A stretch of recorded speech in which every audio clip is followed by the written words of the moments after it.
আজকে প্রথমেই সকাল ৯টায় ছিল হচ্ছে ব্রিটেনের national security adviser Jonathan Powell এর সাথে মিটিং। জোনাথন পাওয়েল আপনারা জানেন যে খুবই ইম্পর্টেন্ট একটা ব্যক্তিত্ব পুরো পুরো ইউকেতে। আপনি ব্রিটেনে যে নর্থ আয়ারল্যান্ডে যে এই গুড ফ্রাইডে একটা এগ্রিমেন্ট হয়েছিল, যার ফলে আইরিশ আয়ারল্যান্ডের যেই এক ধরনের সিভিল ওয়ার ছিল, সেইটা কিন্তু এটা বা এক যে ধরনের ট্রাবলস বলতো, এটা সিভিল ওয়ার চেয়েও বলা যায় যে ট্রাবলস যেটা ছিল, সেটা কিন্তু উনি এইটা ওনার এই এগ্রিমেন্টটায় উনি এই এগ্রিমেন্টটা খুবই বড় একটা রোল প্লে করে। তো এইখানে জোনাথন পাওয়েল খুবই ব্রিটিশ লেবার পার্টির মধ্যে তার যথেষ্ট সুনাম আছে এবং উনি এখন ন্যাশনাল সিকিউরিটি অ্যাডভাইজার। তার সাথে মূলত মানে আমাদের রোহিঙ্গা ক্রাইসিস একটা বড় ইস্যু, সেটা নিয়ে আলাপ হয়েছে। বাংলাদেশের ডেমোক্রেটিক ট্রানজিশন নিয়ে আলাপ হয়েছে। আমাদের যে অ্যাসেট রিকভারি, যে জিনিসটা বারবার আমরা বলছি যে এত বিলিয়ন মানে $234 বিলিয়ন মতো বাইরে চলে গেছে, সেই টাকাটা আমরা কিভাবে রিকভার করব, সেইগুলো বিষয়ে আলাপ আলোচনা হয়েছে। তারপরে বাংলাদেশ এখন যে কনসেনসাস বিল্ডিং কমিশন যে কাজগুলো করছে, যে কনসেনসাস বিল্ডিংয়ের কাজ কিভাবে কাজগুলো হচ্ছে, সেগুলো নিয়েও কথাবার্তা হয়েছে। এটা খুবই একটা ফলপ্রসূ মিটিং ছিল, খুবই সৌহার্দ্যপূর্ণ। জেনেক্সে শিফট করো, লাইফকে লিফট করো। এবং এই মিটিংয়ের আমরা এবং আরেকটা হচ্ছে যে পুরো এশিয়া জুড়ে যে মানে পিস অ্যান্ড রিজিওনাল স্ট্যাবিলিটি, এগুলো নিয়েও অনেক আলোচনা হয়। মানিটা চুরি হয় কিন্তু খুব দ্রুত, মানি চুরি হয়ে অনেক দেশে চলে যায়।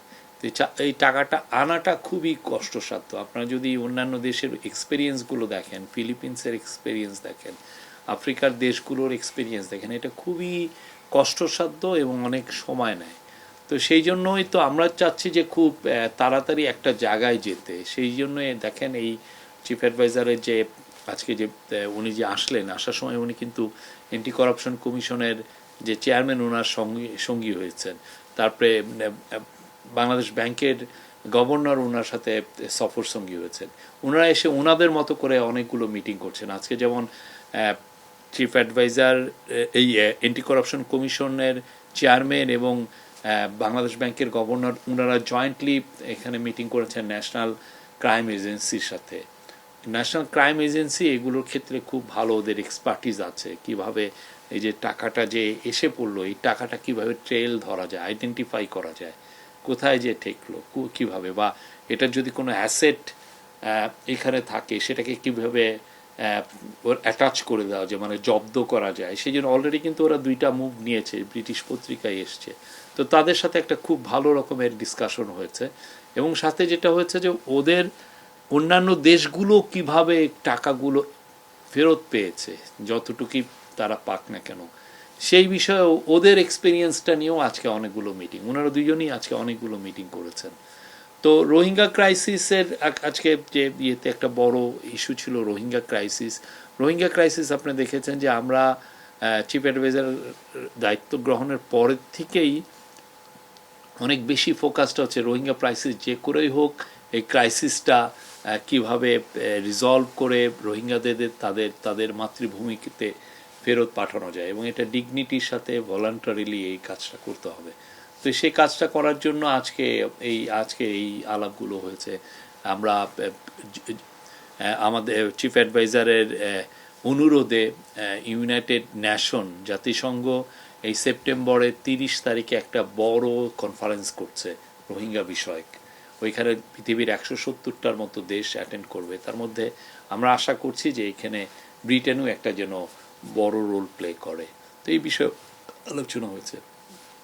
চিফ অ্যাডভাইজার আজকে এইটার পরপরই উনি চ্যাথাম হাউসে চলে যান। আপনি চ্যাথাম হাউস জানেন যে ব্রিটেনের মেন থিঙ্ক ট্যাঙ্কগুলোর একটা বড় থিঙ্ক ট্যাঙ্কগুলো, ওরা অনেক কিছু কিভাবে একটা ডিসপিউট রিজলভ করা যায়, কিভাবে একটা সিচুয়েশনকে অ্যানালাইজ করা যায়, এটার জন্য এবং অনেক কিছুতে ওরা খুবই রিমার্কেবল। এবং ওইখানে ওনাকে ব্রাউন ম্যাডক্স, যিনি চ্যাথাম হাউসের উনি প্রধান, উনি তাকে ইনভাইট করেছিলেন তার ইয়েতে, ইনভাইট করেছেন। তার ইনভাইটেশনে উনি একটা একটা ওয়ান টু ওয়ান একটা দেখেছেন তো, উনি একটা টক্স দিয়েছেন, সেইখানে অনেকগুলো প্রশ্ন উনি একটা বড় প্রথমে একটা ওপেনিং স্টেটমেন্ট দেন, তারপরে অনেকগুলো কোশ্চেন নিয়েছেন, সেগুলোর উপরে কোশ্চেনের উনি রেসপন্ড করেন। এটা প্রায় 1 ঘন্টা 17 মিনিট ওইখানে ছিলেন এই অনুষ্ঠানটা। এই পুরো জিনিসটা এখন ইউটিউবে তারা দিয়ে দিয়েছে। আপনারা সবাইকে আমরা আমন্ত্রণ করি যে এই অনুরোধ করব যে এই ভিডিওটা যেন দেখেন। এই গত 10 মাসে এই গভর্নমেন্ট কি করলো, কোথায় আমরা আসলাম, কি পরিস্থিতিতে আমরা ছিলাম, এটার পুরো একটা বড় রকম, এবং কথা হচ্ছে যে কী কী চ্যালেঞ্জেস আমরা এখনও ফেস করছি। হ্যাঁ, আমাদের উদ্দেশ্য তো কি, যে এই ইন্টারিম গভর্নমেন্টের উদ্দেশ্য হচ্ছে একটা ডেমোক্রেসিতে ট্রানজিশন করা। আমরা একটা ট্রানজিশনাল একটা জায়গায় আছি, সেটাকে ইন্টারিম গভর্নমেন্ট, এই ইন্টারিম গভর্নমেন্ট কীভাবে একটা ইলেক্টেড গভর্নমেন্টের কাছে পাওয়ার হ্যান্ড ওভার করবে এবং তার আগে কী ধরনের রিফর্ম করবে, সেই বিষয়ে উনি কথা বলেছেন। বিশেষ করে আমাদের যে ম্যান্ডেট, যে রিফর্ম, ট্রায়াল এবং ইলেকশন, এই তিনটা তো আমাদের ম্যান্ডেট। এই তিনটা ম্যান্ডেটে উনি কী কী কাজগুলো করছেন, খুবই আমি বলবো যে যে কোনো বাংলাদেশের যে কোনো নাগরিক যারা ইংরেজি ভালো বুঝেন এটা শোনা উচিত। খুবই সুন্দর একটা ইন্টারভিউ ছিল ওনার। ওইখানে আর একটা বিষয় হচ্ছে যে ওই টক্সের আগে চাতাম হাউজে যারা রিসার্চার, এরা 3জন ওনার সাথে প্রায় আধা ঘন্টা ওনার ইন্টারভিউ নিয়েছেন, সেখানে উনি অনেক কথা বলেছেন। আর এরপরে আমরা এসে পড়লাম, এখানে এসে লাঞ্চ করে তারপরে আবার চিফ অ্যাডভাইজার চলে গিয়েছিলেন হাউস অফ লর্ডসে। হাউস অফ এটা হচ্ছে ওয়েস্টমিনিস্টারে, ব্রিটিশ পার্লামেন্টে। ওদের তো দ্বিকক্ষ বিশিষ্ট ওদের পার্লামেন্ট, একটা হচ্ছে হাউস অফ কমন্স আর একটা হচ্ছে হাউস অফ লর্ডস।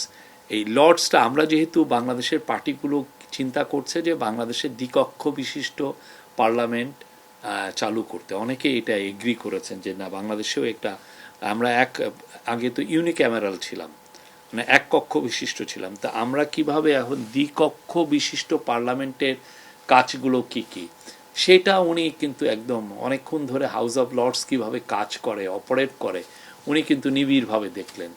হ্যাঁ, প্রায় 1 ঘন্টা ওইখানে ছিলেন। এই উনি ওরা কীভাবে ডিবেটগুলো করে, ওদের একটা ইন্টারনেটের একটা অফকমের একটা ইস্যু নিয়ে ওদের ওইখানে ডিবেট হচ্ছিল, উনি একদম ভিতরে বিশিষ্টজন যারা গেস্ট আছে সেইখানে বসে অনেকক্ষণ ধরে এটা দেখলেন। এটা একটা আমাদের জন্য একটা বড় এক্সপিরিয়েন্স ছিল। আমরা তো অলওয়েজ পার্লামেন্টে, যেটা মেন পার্লামেন্ট কমন্সের আমরা ডিবেটগুলো দেখি, কখনো কিন্তু লর্ডসের ডিবেটগুলো হয় কীভাবে, যেখানে পিয়ার্সরা, ব্যারোনেসরা যেখানে ডিবেট করেন, যেই মানে সমাজের এলিট শ্রেণীরা, সেই জায়গাটা উনি একদম নিজ চোখে দেখেন। কারণ এই জিনিসটা আসলে বাংলাদেশের পলিটিক্যাল পার্টিগুলোরও এটা আরও দেখা উচিত, যে অন্যান্য দেশে দ্বিকক্ষ বিশিষ্ট যা দেশেই পার্লামেন্ট আছে তার মানে আপার হাউসটা আসলে কিভাবে অপারেট করে। আমাদের নেইবার ইন্ডিয়াতে রাজ্যসভা আছে, রাজ্যসভাটা অনেকে ফলো করেন, তো আমরা এটা সব দেশে, কিন্তু সমস্ত পৃথিবীতে এই দ্বিকক্ষ বিশিষ্ট পার্লামেন্টের মূল কনসেপ্টটাই এসছে হচ্ছে হাউস অফ লর্ডস থেকে, মানে এই ব্রিটিশ পার্লামেন্ট থেকে, যে হাউস অফ লর্ডস হলো আপার হাউস, ওইখানে এটা কিভাবে হয় এটা উনি দেখলেন। আর ওইখানে একটা ইম্পর্টেন্ট মিটিং ছিল হচ্ছে জোনাথন রেনল্ডস হচ্ছে ইউকের স্টেট সেক্রেটারি অফ স্টেট। উনি ট্রেড এগুলো, ইনভেস্টমেন্ট এগুলো ইস্যু দেখেন, এবং উনি বাংলাদেশে কয়েকবার ভিজিটও করেছেন। হ্যাঁ, তো ওনার সাথে আলাপ হলো যে বাংলাদেশে কীভাবে ট্রেড অ্যান্ড ইনভেস্টমেন্টটা বাড়ানো যায়, ব্রিটিশ ইনভেস্টরদেরকে কীভাবে আরও উদ্বুদ্ধ করা যায়, তারপরে আমরা কিভাবে ডিজিটালাইজেশন কাজগুলো কিভাবে এগিয়ে নিতে পারি, ওদের সাথে আমাদের কি কোথায় কোঅপারেশন আরও এনহান্স করা যায়। তো এই আলাপগুলো ওনার সাথে হয়েছে, ওনার সাথেও একটা ফ্রুটফুল আলোচনা হয়েছে।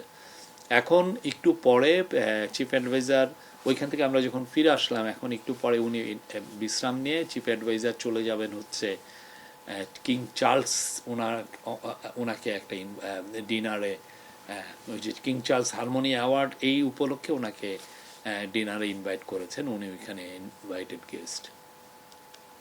সেখানে আজকের মতো।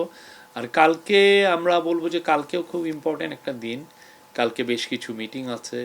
তারপরে কালকে যেই জন্য আমাদের মূলত আসা, সেটা হচ্ছে যে কিং চার্লস হারমোনি অ্যাওয়ার্ড, সেটা কালকে ওনাকে দেওয়া হবে। ওইটার একটা অনুষ্ঠান, সেই অনুষ্ঠানটা আমরা দেখছি যে কীভাবে বাংলাদেশের মানুষকে খুব এটা লাইভ করা যাবে কি যাবে না, এগুলো আমরা দেখছি। কালকে আমি একটা প্রেস কনফারেন্সে বলেছিলাম যে ইউকের একজন ব্রিটিশ পার্লামেন্টের এমপি বলেছিলেন যে কেয়ার স্টারমার সম্ভবত কানাডায় গিয়েছেন, তো এই এটাকে অনেকে মিস ইন্টারপ্রেট করেছেন। আমি বলেছি যে সম্ভবত, হ্যাঁ, পুরো বিটিভিতে যে ভিডিওটা আপনারা যদি দেখতেও পারেন। তো তারপর এটা আমার একটা মিস্টেক হয়েছে, আমরা পরবর্তীতে যখন দেখলাম যে এটা আমরা কারেক্ট করেছি যে না, উনি এখানে আছেন। ওনার আসলে ব্রিটেনে এখন আজকে ওদের যে স্পেন্ডিং রিভিউ, ওদের যে বাজেটের স্পেন্ডিং কিভাবে কি হয়েছে সেটার রিভিউ হচ্ছে এখানে বাজেটে। সেটা ওনারা খুব এইটা নিয়ে খুবই মানে পুরো ব্রিটিশ পার্লামেন্ট ব্যস্ত এটা নিয়ে। গতকাল আমাদের মানে আমরা যারা চিফ অ্যাডভাইজারের সাথে এসেছি তাদের একটা ইনভাইটেশন ছিল আলতাবালি পার্কে। এই যে চিফ অ্যাডভাইজার যে তার প্রথম অ্যাজ এ চিফ ইন্টারিম গভর্নমেন্টের প্রধান হিসেবে যে লন্ডনে সফর করছেন, সেই উপলক্ষে তারা একটা বড় জমায়েত করেছিল তার প্রতি সাপোর্ট জানিয়ে, সলিডারিটি জানিয়ে। এটা কিন্তু অনেক অনেক লোক হয়েছে, হাজার হাজার লোক হয়েছে। তো সেই জায়গায় যেই আমরা আউটপোরিং অফ সাপোর্ট দেখেছি, এটা অ্যামেজিং। এটা আপনি দেখেছেন অনেকে বাংলাদেশের ফ্ল্যাগ নিয়ে এসেছিল। এই বাংলাদেশিরা এখানে তো প্রচুর লোক, প্রায় 7 লক্ষ বাংলাদেশি এখানে আছেন, এবং তারা খুবই কর্মঠ এবং অনেকে অনেক বড় বড় উঁচু জায়গায় আছেন।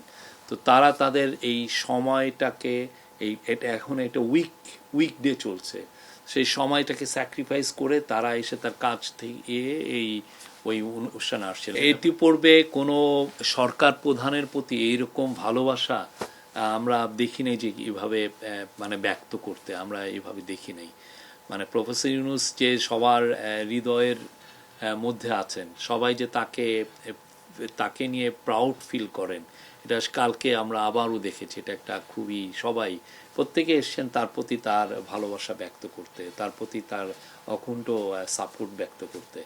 প্রফেসর ইউনূস তরফে আমরা তাদের সবাইকে মানে থ্যাঙ্কস জানাই। এটা একটা খুবই অ্যামেজিং একটা সমাবেশ ছিল। যারা যারা এখানে জড়িত ছিলেন, যারা এই অর্গানাইজিংয়ে যারা ছিলেন, তাদের প্রতি আমাদের